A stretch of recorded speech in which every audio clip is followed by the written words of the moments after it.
자, 지금부터는요. 1999년생 22살 청년 A씨의 이야기를 들려드릴 겁니다.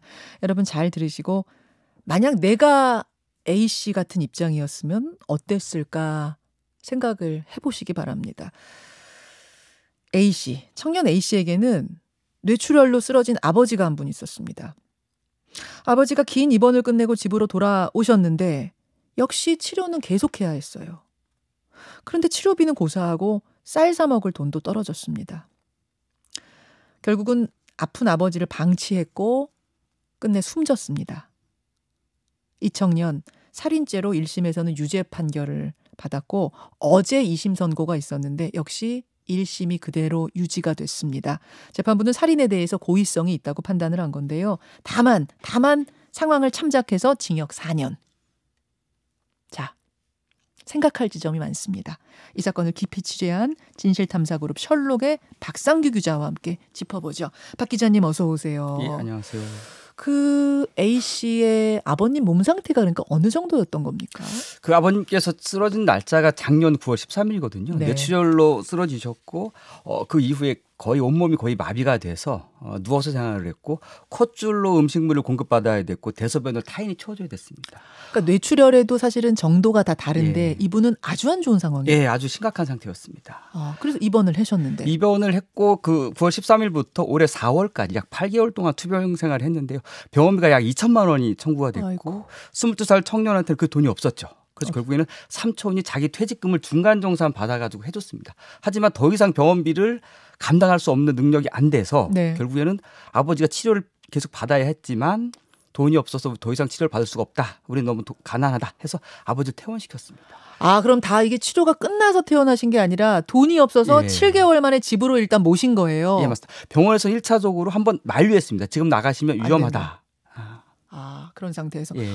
혹시 다른 가족은 없어요? 이 A씨 말고? 어머니는 A씨 초등학교 1학년 때 아버지하고 헤어져서 이 청년은 아버지하고 둘이 살았고 왔고요. 그리고 아버지한테는 고모 두 분과 삼촌이 있었지만 삼촌은 아까 전에 말씀드렸는데 병원비를 대줬고 고모 두 분과는 전혀 연락이 닿지 않았고 어머니는 이혼으로 이제 그 후로 예. 연락 끊기고 한 번도 얼굴을 본 적이 없다고 합니다. 그러면은 아버지가 생계를 꾸려오다가 예. 쓰러지신 거군요. 예. 그때가 그럼 이 청년이 21살? 예, 그렇죠. 21살. 학생이었어요? 아니면 그때는 군대 입대를 위해서 휴학한 상태였습니다. 그럼 아버지 쓰러지고 나서 군대도 못 갔겠군요. 군대도 당연히 못 갔고 이제 돈도 벌어야 됐고 여러 가지 삶의 위기에 처하게 된 거죠. 그렇게 된 거군요. 예. 자, 그래서 이제 아버지를 집으로 모셔온 다음에 예. 어떤 일이 벌어집니까? 집에 왔을 때 이미 그 청년은 전화기가 끊겼고 월세가 밀렸고 가스도 끊겼습니다.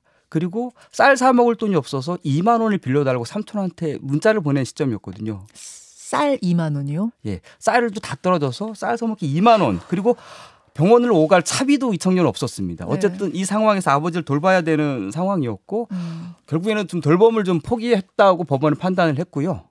살인의 고의성이 있다고 봤습니다. 그래서 그 과정이 조금 궁금한데요. 처음에는 이제 삼촌한테 쌀 사 먹을 돈 2만 원만 주세요. 어떻게 해가지고 돌보다가 예.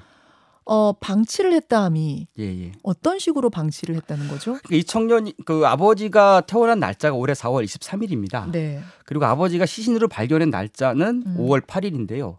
약 2주 동안에 있어서 그 초기 한 일주일 정도에는 네. 간병을 좀 했던 걸로 보여요. 약간 음식물을 주입을 했었고 예. 아버지 몸을 닦아줬었는데 음식물도 스스로 전혀 안 드시는 거예요? 스스로 먹을 수 없고요. 콧줄로 액체로 된 음식을 주입해줘야 되는 타인이. 그러면 이게 스푼으로 해서 입에 넣어드리는 것도 아니고 콧줄로 들어갈 예. 정도 상황? 그런 상황이었습니다. 아이고.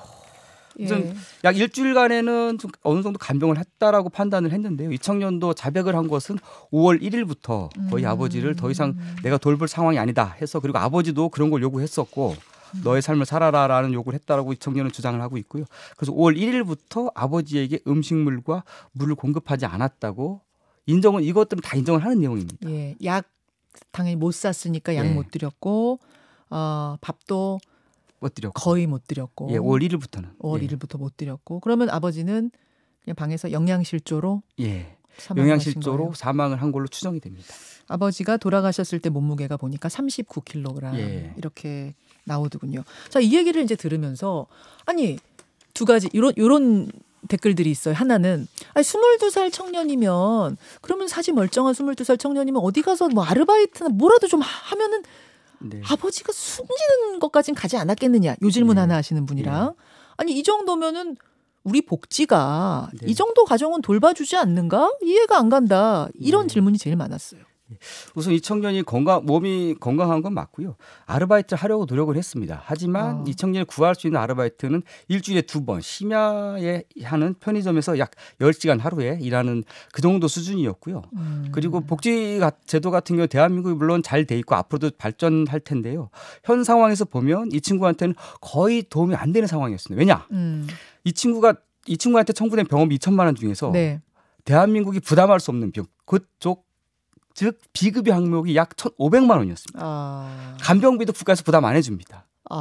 간병비에 대한 이런 좀 극심한 생활고인 상황에도 없나요? 대한민국에서는 아무리 가난해도 간병비는 지원해주지 않습니다. 물론 지자체에 따라서 약간의 간병 서비스 제공하는 데도 있긴 있지만 네. 간병비는 제공 안 하고 있고요. 그리고 비급여 항목 그러니까 국민건강보험공단에서 혜택을 주는 항목이 아닌 치료, 네. 비급여 항목 치료비는 지원을 안 해줍니다. 근데 그 비용이 무려 2천만 원 중에 1,500만 원이었어요. 비급여가. 예, 물론 그 긴급 생계 자금 같은 경우에 300만 원 지원이 되고 기타 이 친구가 이제 뭐 어려움을 호소하면 한 달에 100만 원 정도 받을 수 있지만 그 과정이 짧지는 않고요. 신청하고 혜택 받는 데까지 그리고 실제적으로 돈을 받는다 하더라도 이 친구가 처한 환경에서는 크게 도움이 안 돼요. 간병비가 어마어마하게 나오고 아예 없는 건 아니고 예. 긴급 뭐 지원비 300만 원 있고 예.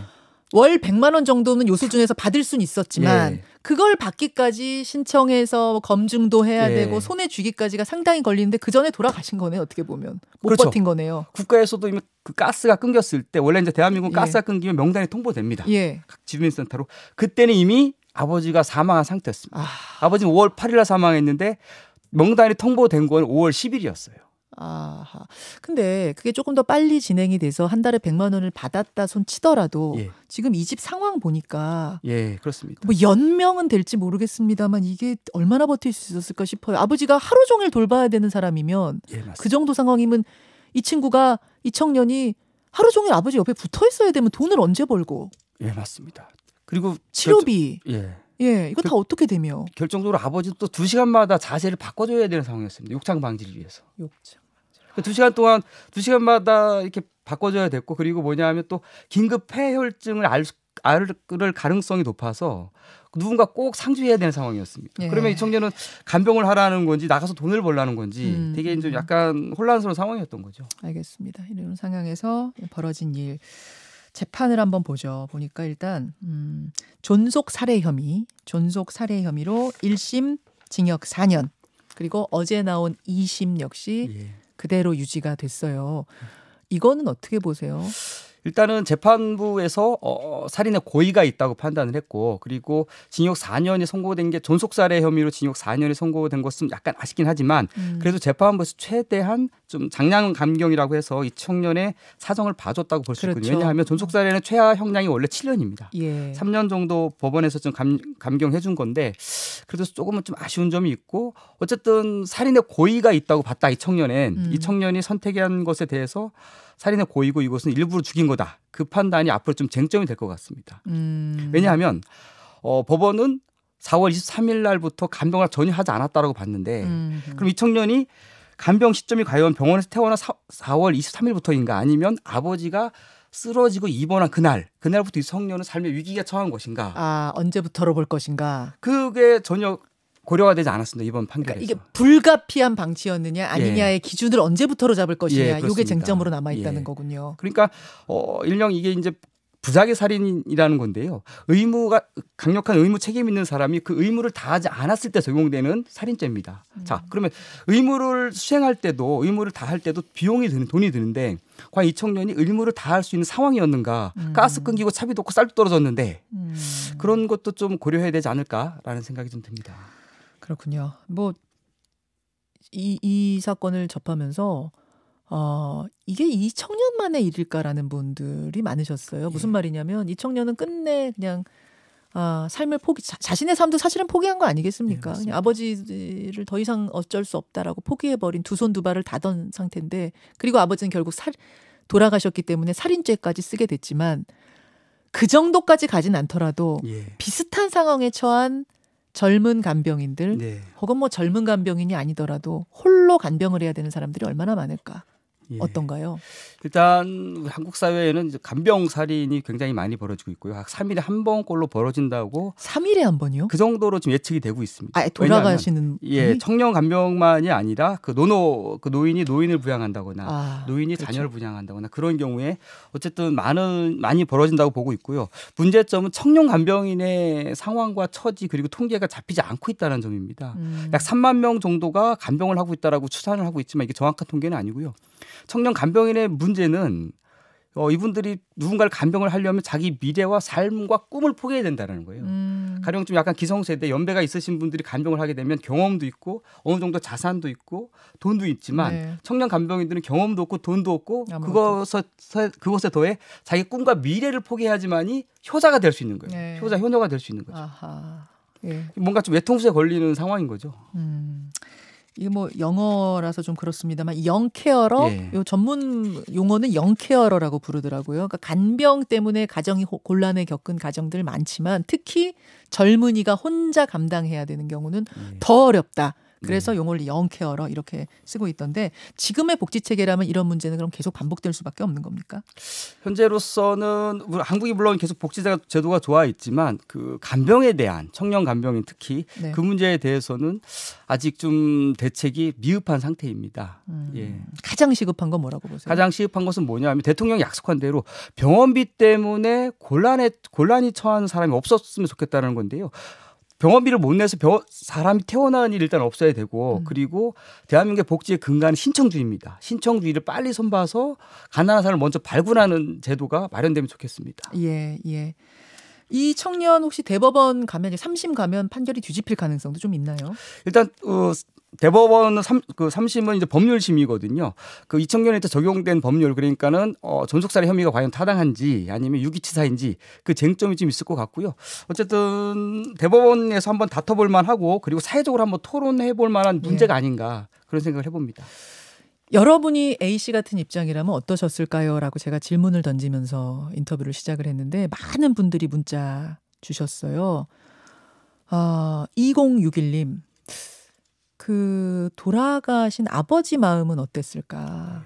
근데 제가 어떤 기사를 보니까 아버지가 의사 표현을 좀 하셨어요? 예, 그러니까 어눌하지만 말을 할 수 있었습니다. 아, 말하실 수 있었어요? 이게 이제 또 쟁점인데요. 아들 한번 불렀었어요. 그런 얘기가 있더라고요. 불렀는데 이 청년이 반응하지 않았습니다. 자, 근데 여기서 또 뭐냐면 이 아버지가 정말로 물론 그렇게 아버지를 사망에 이르게 하는 건 잘못이지만 아버지가 말을 할 수 있다는 것은 누구한테 도움을 요청할 수 있었다는 뜻이거든요. 아들아 외친 거 왜 살려주세요라고 외쳤다라는 증언이 없습니다. 어쩌면 아버지 역시 아들의 처지를 생각했다라고 그러니까요. 그렇게 볼 만한 여지가 몇 가지 정황이 있었습니다. 그렇다면서요. 예, 저도 이제 예. 그 이야기를 들었는데 예. 참 그 아버지 마음은 어땠겠느냐. 2061님 그 얘기하셨고요. 찾아가는 복지를 강화했으면 좋겠습니다. 이휘님 문자 주셨고요.